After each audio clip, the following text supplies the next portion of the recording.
જોબની સાથે સાથે હેલ્થનું પણ ધ્યાન રાખવું પડે એટલે સવારમાં મેં બનાવી સરસ મજાની ગ્રીન સબ્જી, રોટી અને બોર પણ આવી ગયા હતા અને હું પહોંચી ગઈ મારી સ્કૂલમાં. ત્યાં સરસ મજાની પ્રાર્થના ચાલુ હતી અને પ્રાર્થના પૂરી થઈને અમે પહોંચ્યા અમારા ક્લાસમાં.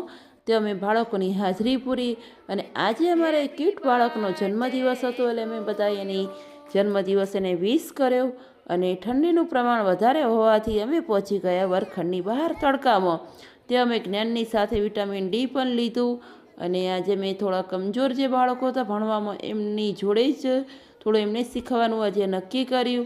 અને સાથે સાથે આકાશમાં એવા સરસ મજાના પક્ષીઓ ઉડી રહ્યા હતા અને આવો માહોલ હોય તો ભણવાની પણ મજા આવે અને તડકો હોય તો શું જોઈએ પછી.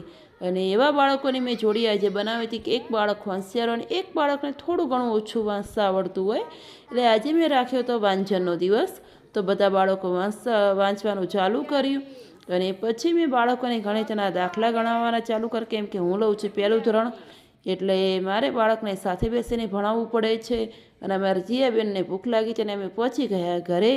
થાક લાગ્યો હોવાથી અમે બંને આરામ કર્યો. અને અમારા જીયાબેનને તો હવે થાક ખાલી 1 મિનિટ જ એનો થાક ઉતારવાનો હોય.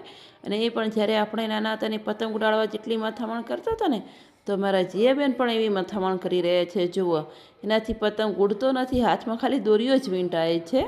તો અમારા જીયાબેનને એમ કે મમ્મી ઘરમાં મારાથી પતંગ નથી ઉડતો, બહાર જઈશ તો મારાથી પતંગ ઉડી જશે. એટલે મારા જીયાબેન બહાર પતંગ ઉડાડવા ગયા અને મેં બનાવી સરસ મજાની સબ્જી.